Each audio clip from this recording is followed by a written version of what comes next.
It says there that nothing in this world happens by chance.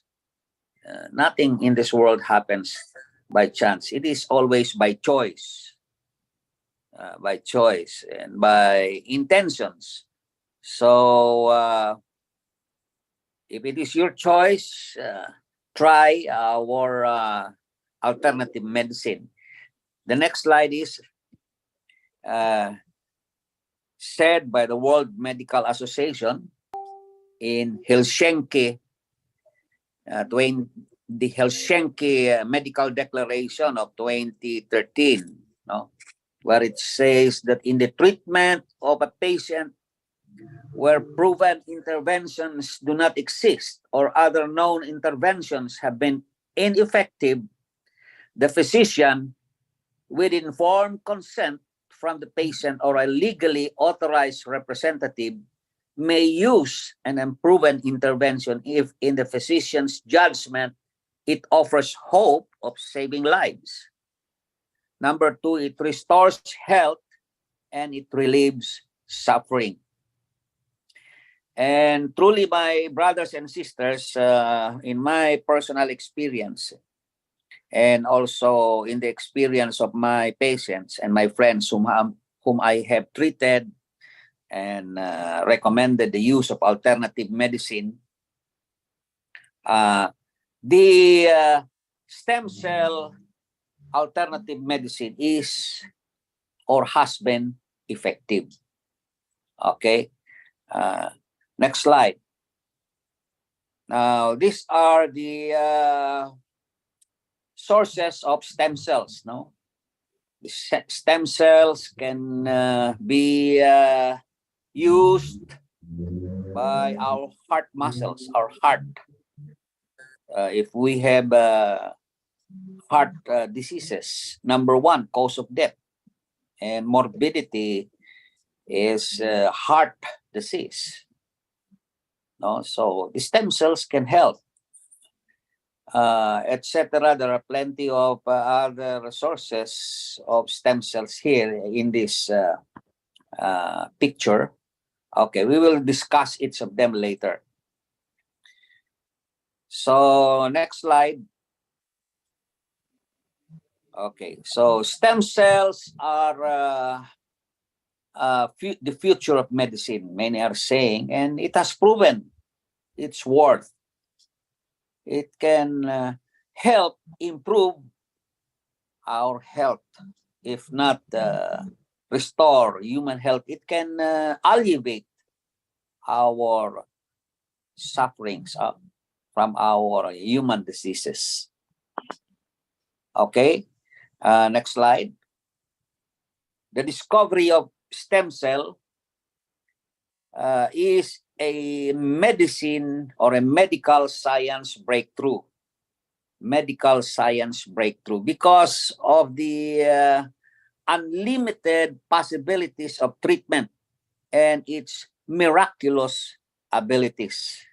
Miraculous abilities. Now, there is a song that is very popular, where the word says that when you believe, miracles happen. When you believe, miracles happen. Not all forms of medical treatment, not all forms of medical treatment are evidence-based medicine. Some are miracle-based medicine. The medicine, the science of medicine or medical treatment is not yet a perfect science. There are a lot of failures also and disappointments. It has not yet attained 100% perfection. So there is no medical treatment offered by any doctor or physician, for that matter, wherein he can guarantee that it will result to cure or improvement. There is no guarantee at all that the results of treatment will be beneficial or will be successful. That's why alternative forms of medicine have been approved by the World Medical Association, and they say that everything, any kind of medicine in this world has no guarantee at all. The same is true with alternative medicine. There is no guarantee, but just try it. And they say that miracles can happen when you believe. And it is true, because many people also have testified through their personal experience that it is effective. And it has unlimited possibilities of treatment results. Okay, we go to the next slide. And 500 years ago, Paracelsus, Dr. Paracelsus, stated in his thesis, similis similis curantur, like heals like. So if you have a liver disease or a heart disease or kidney disease or any organ disease, you get the stem cells from a healthy liver donor, from a healthy heart donor, and inject it to the deceased patient, the patient who has a liver disease or heart disease, etc. It can somehow heal, according to Dr. Paracelsus. And that has been said by Dr. Paracelsus 500 years ago. Okay. Next slide. Now, the world population in 2017 has already been about 7.5 billion people. Imagine, 7.5 billion people living in this planet Earth. The most populous country is China.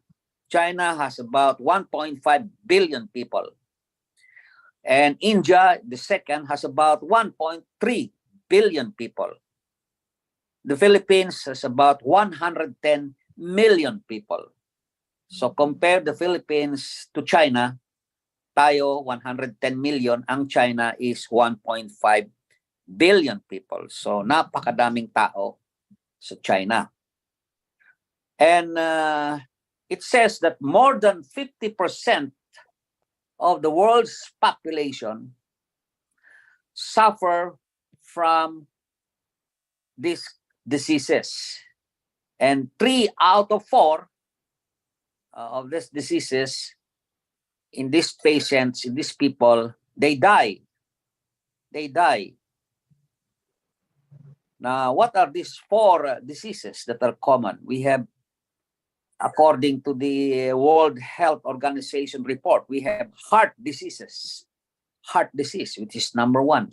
Stroke, which is number 2. Cancer, which is number 3. And diabetes. This is according to the World Health Organization. So, imagine how numerous are the people suffering from these diseases. Okay, we see the next slide. Okay, and it says 51.7%, more than 50%, people die of these diseases. Number 1 disease is heart disease. I think, yeah, you can forward this next slide, ma'am, so we can see the, oh, okay. Just go back. And okay.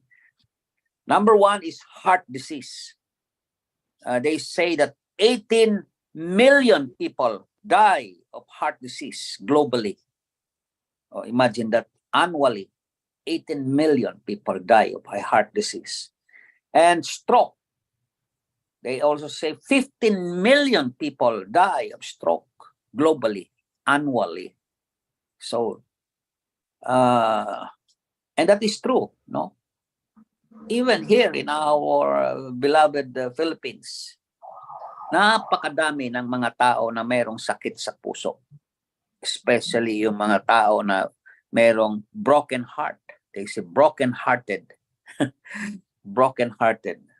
You become broken-hearted kung namatay yung mahal mo sa buhay. No? We become broken-hearted.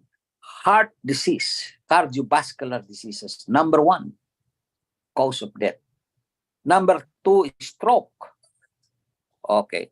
Number 3 is cancer. We will talk more about cancer. And itong number 3 is referring to breast cancer. Breast cancer sa mga kapatid natin na babae. Okay? Breast cancer. And number 4 is Alzheimer's disease. Okay, Alzheimer's disease. Due to our diet and the style of living that we are experiencing today. Alzheimer's disease. Makalimutin na tayo. Di na natin maalaala ang ating mga ang pangalan ng ating mga minamahal sa buhay. Then number 5 is pneumonia, lower respiratory infection, especially due to COVID. Grabe itong COVID, no? Ang ikinamatay nila is due to pneumonia or lower respiratory infection due to COVID-19. And number 6 is COPD, chronic obstructive pulmonary disease. Itong emphysema, bronchitis, asthma. My friend, close friend, who is also an orthopedic surgeon, recently died of emphysema.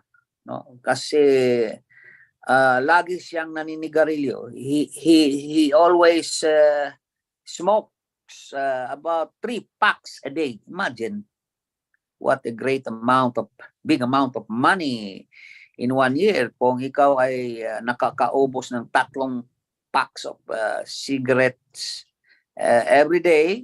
For 1 whole year, you total the amount of money that you have burned plus the bad effect to your lungs of the nicotine. Mas lalo na ngayon, vaping, no? Sa mga social, nagve-vape na sila ngayon, vaping. Sabi nila ito ay harmless. Hindi nila alam na ang epekto ng vaping is the same as smoking cigarette. Actually. So yung tatlo na COPD, asthma, emphysema, bronchitis. Itong asthma, dumadami din. Maraming mga tao ngayon nahikain, no? It is also because of the air that we breathe, the air pollution. I am the president now of the Clean Air Philippines movement. And our advocacy is to reduce air pollution. Here in Metro Manila, you will see the sky every time you wake up in the morning. Makikita mo yung smog, no? Smog, and it is a result of air pollution. Itong mga sakyanan natin, our cars, when our cars that run daily is not well maintained and it emits black smoke, bumubuga ng maitim na usok. Mas lalo na itong mga bus na tumatakbo sa EDSA, itong mga motorcycle, itong mga jeep, mga taxi, and our private cars. If they emit black smoke, they contribute to air pollution. And we are breathing this air that when we stand at the road or the street, after a few minutes, you try to put your finger inside your nose and see how black the soot comes out in your finger from your nose. Imagine this black smoke goes inside your lungs, and it can cause a lot of destruction inside the lungs.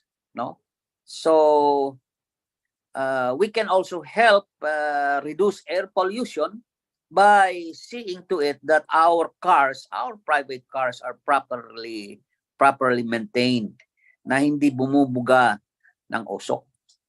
Plus the fact also na kung bumubuga ng maitim na usok itong ating mga sakyanan, especially heavy and traffic, no? Pag matagal ka nakaantay sa green light, stop ka sa red light, di tuloy-tuloy din yung labas ng usok sa sakyanan mo. It also contributes to global warming. This is one of the advocacies that we are educating the public in our Clean Air Philippines Movement Incorporated, wherein I am the president.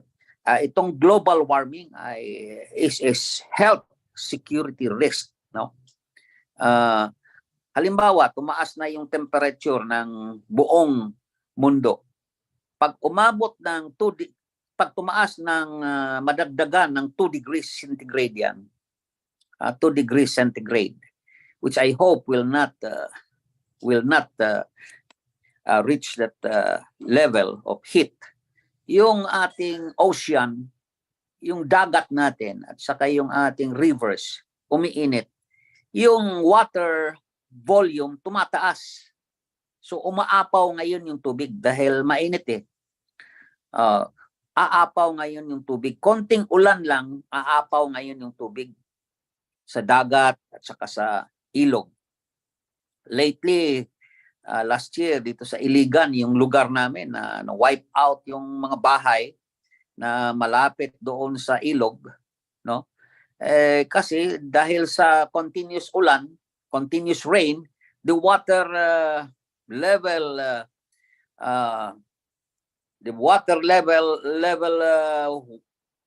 went to the villages and to the communities, to the subdivisions, and talagang sinira yung mga bahay. Lubog yung mga bahay, no? So, kawawa yung mga tao. Now, this is the result of global warming, climate change. And halimbawa, dahil mainit na yung tubig, tumataas na, yung temperature doon sa loob can destroy our fish, no? Yung mga kuha natin doon, mga pagkain ng mga isda na nasisira din, no? So our fish will die. Yung pag-reproduce ng mga fishes, mga isda, hindi na sila nanganganak, hindi na sila nangingitlog. So mababawasan ngayon yung ating fish resources. Pagkain natin yan, ating mga mangingisda, yun ang source ng livelihood nila. Our crops can be destroyed pagka sobra yung baha, no? You can just imagine the storm and the floods causing severe damage to the Philippines. Nasisira yung ating hanap buhay at ating pagkain just because of our failure to protect our environment. And usually, ang ating global warming is with the use of itong mga sakyanan nga natin, no? And gasoline, itong mga coal, hydrocarbons. So 80% of our air pollution in Metro Manila is caused by our private and public vehicles running every day in our streets, no, dito sa ating mga karsada. So we can help by seeing to that to it that ang ating mga sakyanan are properly maintained, hindi bumubuga ng maitim na usok or usok, no?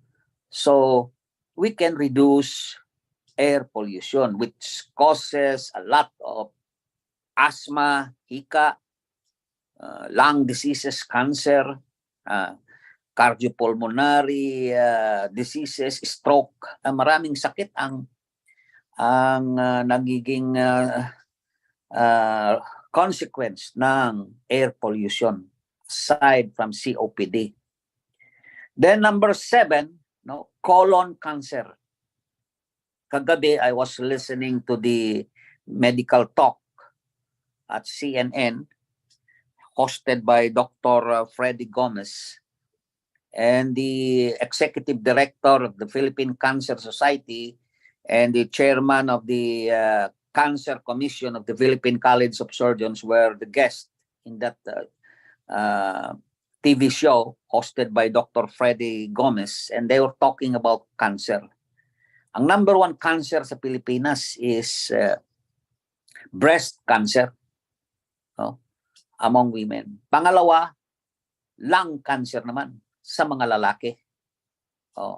And pangatlo, itong colon cancer, cancer sa bituka.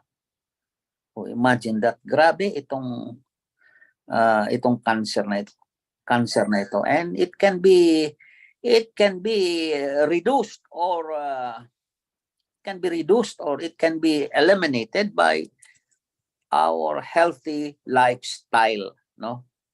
Healthy lifestyle. Okay. We go forward. Number 8 is diabetes. Itong diabetes. Diabetes is a cause of heart disease.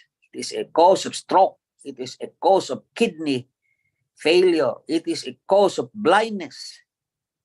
It is a cause also many diseases in the body. Kaya grabe itong epekto ng diabetes. No? Grabe itong epekto ng diabetes. Masama. Especially kung hindi tayo nag-exercise. Lagi tayong kumakain ng mga matatamis na pagkain. Walang exercise. Or yung ating heredity. Minamana sa ating mga magulang. May diabetes sila. More or less, magkakaroon din tayo ng diabetes kung hindi tayo nag-iingat. Number 9, cause of death is hypertension, high blood. Konting stress lang sa ating trabaho, nagda-drive ka, na-traffic ka, nagmamadali ka, ma-high blood ka dyan. No?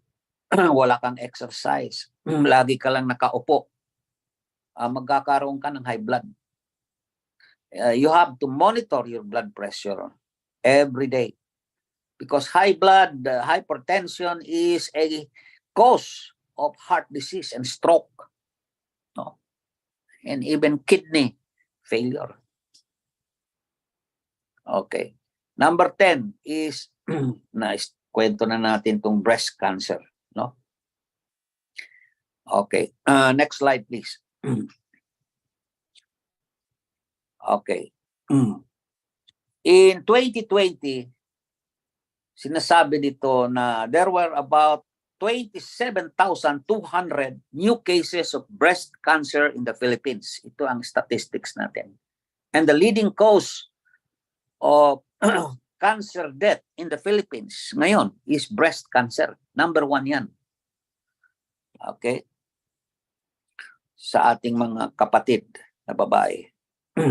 Breast cancer ang talagang problematic na dapat nating bantayan, no? And Angelina Jolie, we all know her, a very famous actress. At the age of 37, she underwent preventive double mastectomy. Pinatanggal niya yung dalawang breast niya, yung right and left breast. Pinatanggal niya. And she underwent reconstructive breast surgery to prevent breast cancer after learning that she had the gene mutation from her mother. So, preventive mastectomy. O imagine, 37 anyos pa lang, tinanggal na niya yung kanyang breast. O, just to avoid having cancer. And lung cancer is the leading cancer in Filipino men. Sa mga lalaki. Because of air pollution and smoking. Cigarette smoking or vape can cause lung cancer. 13,406 cases last year was recorded. And it's the leading cancer in Filipino men. Now, cancer worldwide is one of the leading cause of mortality and morbidity, with about 14 million new cases and 8.2 million cancer deaths in the year 2012. Matagal na ito. So kung 8.2 million yan noong 2012, baka doble na ngayon. 2023 na tayo. No, itong statistics na ito, 8.2 million cancer death in 2012. 2023 na tayo ngayon. 11 years na nakalipas. 75% of Philippine cancer are above 50 years old. So if you're 50 years old, above 50, 51, mag-iingat na tayo sa ating, mag-iingat tayo dahil nitong cancer and the style of living that we are experiencing today. Okay. Next slide, please. The long history of live cell therapy dates back 100 years before Christ. No? Itong mga emperador, mga presidente, politicians, the rich and famous, exclusive secret, kumakain sila ng bone marrow and placenta. Dahil sa paniwala nila, and it is true, that this bone marrow, itong bone marrow and placenta are full of stem cells. Madaming stem cells dito. Okay, so yun ang history ng stem cells, 100 years before Christ. No? Imagine, tagal na yan. Next slide, please. The long cell therapy produces long-term effects. Okay, it stimulates the body's own healing and revitalizing powers into action. Okay, next slide. And we recognize the brilliance and intelligence of these three doctors, Dr. Capizzi, Dr. Evans, and Dr. Smithis. No? They are Nobel Prize awardees in medicine in 2007. Sila ay tumanggap ng Nobel Prize in medicine for their discovery of stem cells. Okay. We go to the next slide. Next slide. The Nobel Prize in Physiology and Medicine also was awarded to Dr. John Gordon, British, and Dr. Yamanaka, Japanese, for their discovery of pluripotent stem cells. Okay. So, okay, itong mga, I hope there will be a Filipino who will be also an awardee later on with the Nobel Prize of Medicine for stem cell research and discovery. Next slide, please. Okay. Now, there are more than 20,000 scientific publications and laboratory experiments that have been done to prove that stem cell regenerates, revitalizes, and even cures diseases, no? Where classical medicine has been a failure. You see, 20,000. So mayroong mga studies, mga research that can prove the effectiveness of alternative medicine, regenerative medicine, in the form of stem cells. Next slide. And the secret of the rich and the famous, no? Kahit hindi tayo mayaman or we are not famous, stem cells will be of great benefit also. It is safe and effective. It can reverse the aging process according to this book, The Secret of the Rich and Famous by Dr. Victor Chen. No, it can reverse or delay the aging process. Binasa ko itong libro na ito and it is good. It is a good book. Okay, the next slide. The 3 steps of live cell therapy. What are the functions of stem cells? They protect our existing cell. They can repair damaged cells and tissues. And they can regenerate to promote and stimulate cell regeneration. And yung pang-apat dito na hindi na ilagay is to delaying the aging process. Delaying the aging process. Okay? Next slide. Now, ano ang ibig sabihin ng pluripotent stem cells? No? It only simply means that a stem cell can be any of the cells in the body. Halimbawa, na stroke. And this is, I have seen personally, a friend of mine, no, na suffered stroke. And he was given stem cells, capsules, no? Iniinom niya yung capsule na stem cell. Nag-improve yung kanyang stroke. Paralyzed yung kalahating katawan niya. But after several months of drinking the stem cell capsules in capsule form, nakita namin na nakalakad na siya. Bumalik siya sa normal. It's really miraculous, no? Hindi ko intindihan why na nag-improve siya. But of course, my personal knowledge is my best experience that talagang lumakad na siya. Naging normal. Itong diabetes din. Dati meron akong diabetes. Matagal akong nagkaroon ng diabetes. Sinubukan ko itong stem cells. Nag-improve yung aking diabetes. Hindi na ako umiinom ng gamot para sa diabetes. Stem cells ang iniinom ko. Nag-improve, no? Itong stem cells also can be a good regenerator sa ating puso, atay, kidney, itong genitalia. Genitalia. Meron kaming pasyente na sabi, Doc, ano ba ang maganda para sa erectile dysfunction? Ako at ang aking asawa ay nagkaroon kami ng diferensya dito. Sabi ko, ano na ba ang nagawa ninyo? Marami na silang mga standard medicine na iniinom, pero wala dang epekto. So sabi ko, subukan mo itong alternative medicine by stem cells. And after 1 year, bumalik sila and they reported to me na maganda ang epekto. Maganda ang epekto ng stem cells.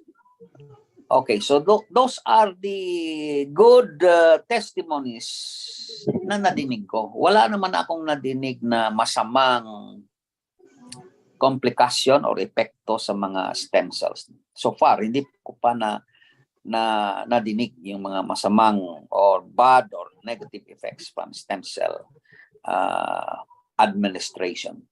Stem cells. Okay. Next slide, please. We have the forerunner, the front runner in Switzerland. No? Switzerland, the Swiss physician, Dr. Paul Nihans. Paul Nihans, who treated his patients. And itong mga pasyente niya, mga big time, no? Mga big time. Imagine Charles de Gaulle, president ng France ito. General Eisenhower, president din ng Amerika. Winston Churchill, prime minister ng England. Ang dami. And si Joseph Kennedy. And si Pope Pius XII. Ang dami. And dito sa atin, si Imelda Marcos, tumanggap din. Next slide please. Makikita natin yung picture ni Imelda Marcos. Nanay, mother ng ating kasalukuyang presidente, si President BBM. No? Nandyan. So itong mga pasyente na ito ay nagamot ni Dr. Paul Nihans sa Switzerland. No? I attended the World Stem Cell Convention sa Geneva, Switzerland last December 7 to 14. No? Nakita ko yung progress ng stem cells. Maganda talaga. So nakita natin itong picture na ito, yung mga rich and famous, no, mga celebrity na gumamit ng stem cell. Meaning to say, sila ay naniniwala, hindi ito basta-bastang magpapagamot o sumubok ng stem cells, alternative medicine kung hindi epektibo, no? It only shows na nagkaroon sila ng kumpiyansa, confidence, trust and confidence sa effectiveness ng stem cells. Okay? Then we go to the next slide. Okay, the methods of receiving benefits from stem cell today. No, yung slide na yan, di ko malaman how that will, kasi ang laman yung slide na yan, methods of receiving benefits from stem cell contains sources of stem cells, no? Halimbawa, galing sa placenta ng deer, halimbawa, deer placenta, no? Placenta injection sa Switzerland. As in New Zealand, ginagamit na stem cell comes from the placenta of the deer, no? Okay.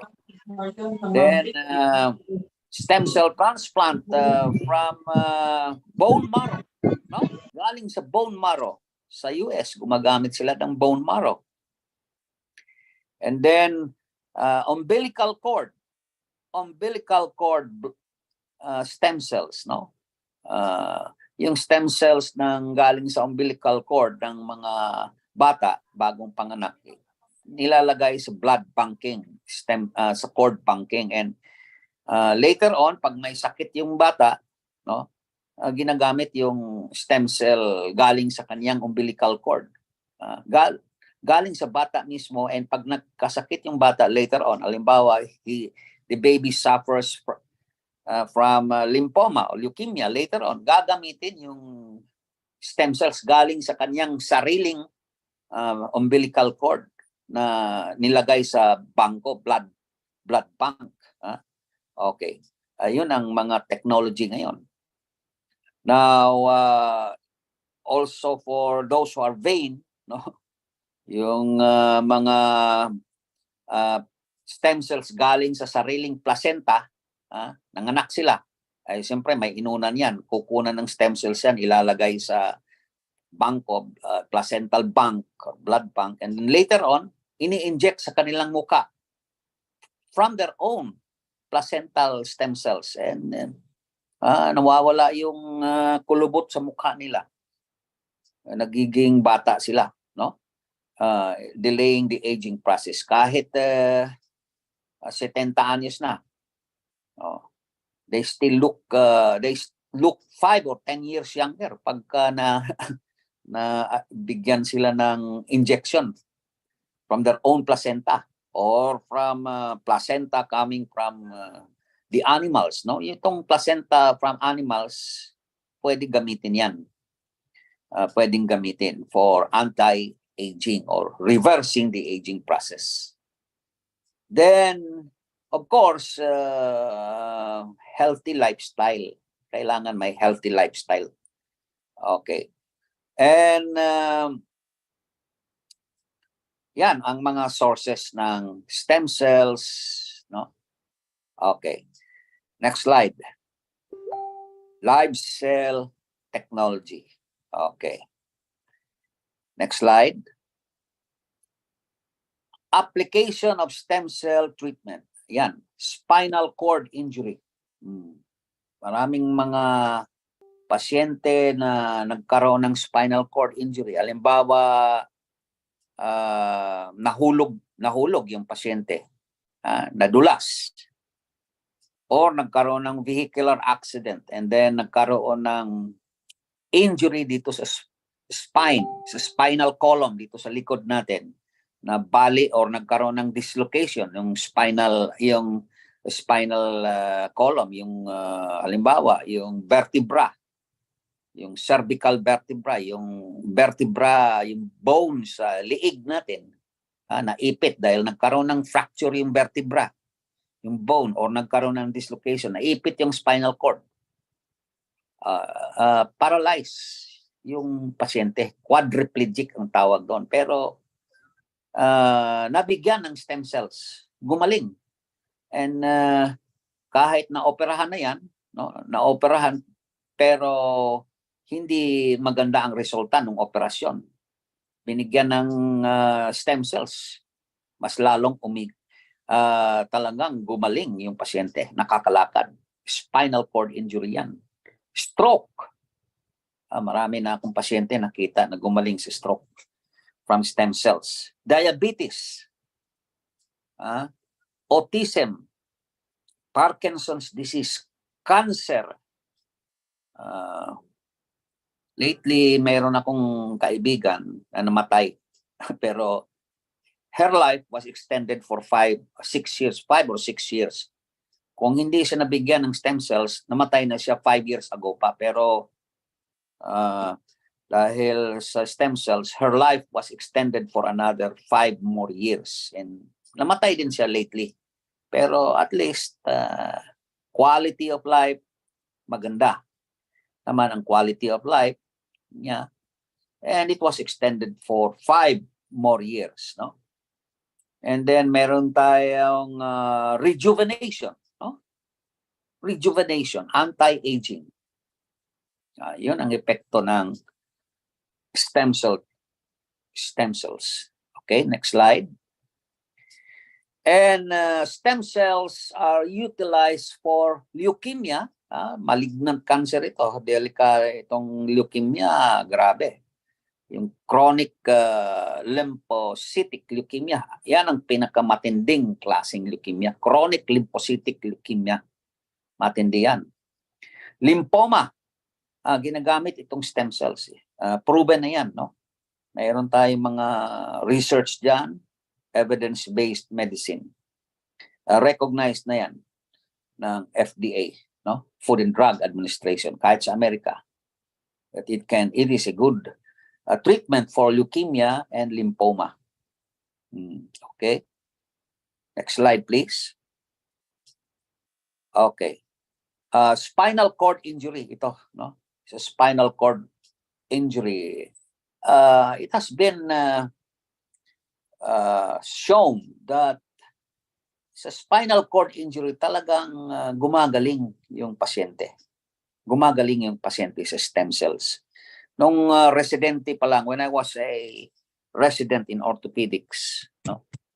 Sa Philippine Orthopedic Center, mayroon kaming spinal unit doon sa Philippine Orthopedic Center. Lahat mga pasyente doon are paralyzed or quadriparesis or weakness ng forelimbs or talagang paralyzed talaga sila from the neck down to the foot, to the toes, no? Kawawa yung mga pasyente doon. Na matagal na yon. That was in the 1980s pa. Pero wala pang stem cells noon. Pero sa ngayon, subukan lang natin yung stem cells, no? Next slide, please. A team of Korean doctors reported that they had transplanted adult stem cells from the umbilical cord to a patient suffering from a spinal cord injury. 19 years yung pasyente hindi makalakad. Binigyan ng stem cells. Miraculously nakalakad yung pasyente without difficulty. Imagine 19 years old naging paralyzed yung pasyente, naging paralytic, hindi makalakad. Pero after binigyan ng stem cells ng mga Korean doctors, nakalakad yung pasyente. Miraculous ito. This is a miracle. Unbelievable, but it happened. It has happened. Next slide. Ito naman sa orthopedic diseases, no? Yung cartilage and meniscus sa ating tuhod. Pagka nasira na yung cartilage sa ating tuhod, grabe ang osteoarthritis yan, hindi tayo makakalakad. Kailangan ng total knee replacement. Yung total knee replacement, nagagawa ko yan dati, pero nung panahon. Pero ngayon, di na ako nagto-total knee. Kasi extensive, masyado, mahal. Binibigyan namin ng stem cells. Itong meniscal injury, common din yan. Pagka nasira yung cartilage mo, yung meniscus, shock absorber yung meniscus dito sa ating tuhod. Pag overweight ka or naglalaro ka ng basketball, madaling masira yung cartilage mo, meniscus, at saka yung cruciate ligament, especially yung anterior cruciate ligament. Okay. So, MRI, magnetic resonance imaging, showed increased cartilage and meniscal volume in individual human subjects treated with stem cells. Nakaka-improve, no, ang stem cells, especially sa osteoarthritis of the joints, knee and the hip, at saka sa likod, lumbago. No? Okay, next slide, please. Age-related physiological changes. O, tingnan mo, pagka bata, from the left side of the screen to the right side, makikita mo na ang progress ng physiological changes sa ating mukha, no? Okay. Okay, next slide. Nakita mo itong magandang dalaga on the left side. Pero yung pag tumanda na, makita natin yung mukha niya. So these are the skin changes that come naturally with age, no? Our skin becomes rough. It loses elasticity and sagging. Magsasag na yung ating skin sa ating face and neck, no? Okay. Yan ang mga changes that comes naturally with age and can be improved with the use of stem cells, no? Next slide, please. Sino itong actor na ito? In 1965, tingnan mo yung mukha niya. Compare it with his face in 2009. 2009, hindi ko lang alam kung buhay pa ba to. Kung meron bang nakakakilala itong actor na ito? Sino to? O, tingnan mo yung difference. Si Clint Eastwood. Correct. Clint Eastwood. Tingnan nyo. Oh, see the difference. Okay. Okay, next slide, please. Long cell therapy procedures, long-term effects. It stimulates the body's own healing and revitalizing powers into action. Okay? Delaying the aging process. No? Okay. Next slide. Stem cell therapy regulation in the Philippines. Challenges ng Food Drug Administration. No? Ang Food Drug, FDA, is the one that regulates all medical and health products. No? Okay. Safety matters. Next slide. Stem cell therapy as a procedure is safe and effective. Next slide. Now, a published safety study conducted in a group of 227 patients over a 3 to 4 year period show adequate safety and minimal complications associated with mesenchymal stem cell treatment. Okay? Yan ang study, no? Next slide. Then we have the standardization. Stem cell therapy, usually standard procedures, policies, regulation by the Food and Drug Administration. Next slide, please. Okay. Stem cell-based products meet definitions of several different kinds of Food and Drug Administration regular products. And any therapy considered to be stem cell-based fall into this category and are subject to regulation by the Food and Drug Administration. So, itong ating mga stem cells are to be registered, no, by the FDA. Hindi ta pwedeng gamitin natin kung hindi sila aprobado o rehistrado ng FDA. Next slide. And for procedures, standard procedures, no, are required in processing and testing nitong mga stem cell products na ginagamit natin. Presently, gumagamit ako ng stem cell product. No? Okay. The future. Next slide. Malapit na tayo matapos. Okay. The future of stem cells. Okay. Next slide. Anong sinasabi ng ating kaibigan, si Secretary of Health dati, past Secretary of Health, Enrique T. Ona. Stem cell is the future of medicine. Stem cell is the future of medicine. Ito na ang last slide natin. Next slide. Maraming salamat po. Thank you very much, brothers and sisters, for listening to inviting me to our meeting today. Thank you po. God bless us all. Salamat, Doc. Thank you. Thank you so much, Doctor. Very, very, very excellent presentation. Ang husband ko, mayroong experience, Doc. Sasabihin niya sa I'll be happy to listen. We will be happy to listen. I was not aware of that because it was written in Korean. Sinulat sa Korean doctors ang nagbigay sa akin ng stem cell. I use it for any kind of joint problems sa neck, sa elbows, sa knee, and not one of them came back. Walang bumalik naman kasi. Pero I don't know how to secure it because it was just given free to me. When we went to Korea, one friend, pastor, doctor, he gave, because he has lots of them in 5 ampules, no?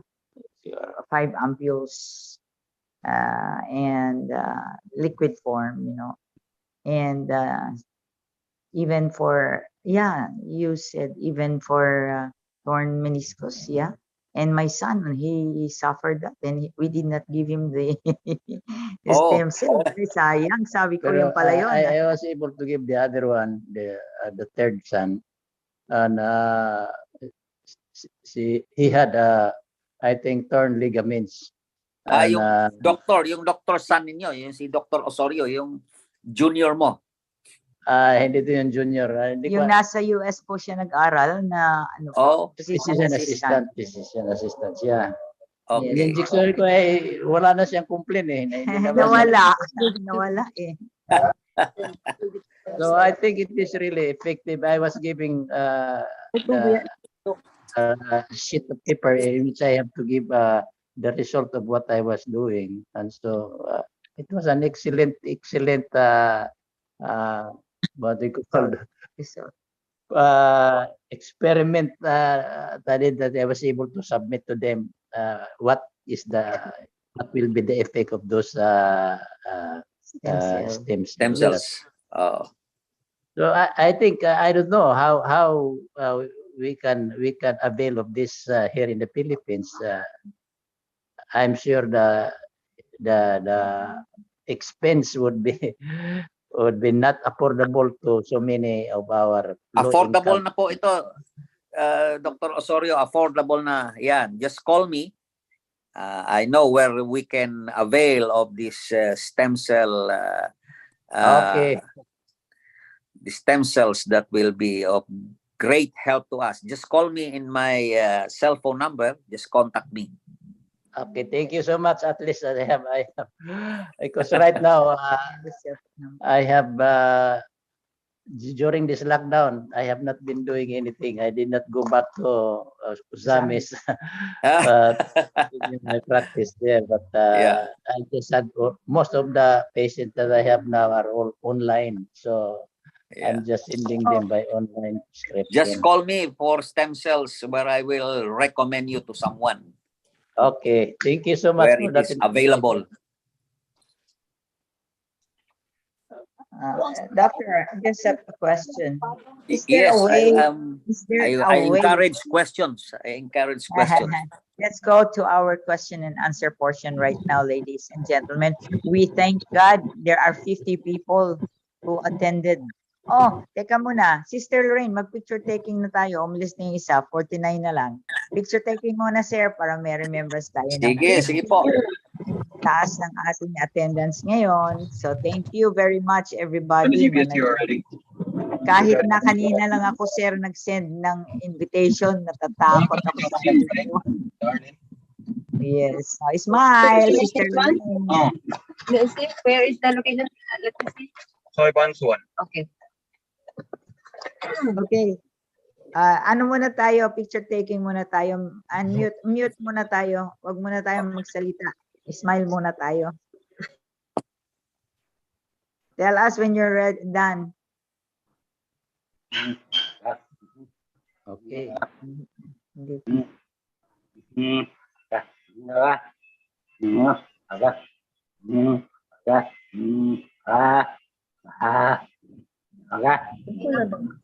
Ano ba yan, Lorraine? Sister Lorraine? Okay na po, Doc. Okay na. Okay, salamat. So, Doc, may question ako. Yes, ma'am. Question, We Doc, are- question. We are trying to promote non-medicinal, and this is counted as medicine, right? Po? Not medicine. This is not medicine. This is alternative, when you say alternative, this is apart from being medicine, in medical terms, or what do you think, Pastor? Yes, ma'am. Itong ating product that I am drinking, no, na stem cells coming from the placenta of the deer is registered sa Food and Drug Administration as a food supplement po. Okay, food supplement. Okay. Yeah. There are no therapeutic claims, alam naman ninyo, but if it is registered with the Food and Drug Administration as a food supplement, no therapeutic claims yan. So, yun ang ating sasabihin. We do not promise anything. Sabi lang natin, just try. No? Just try. Maraming mga pasyente, maraming gumamit na nagkaroon ng maganda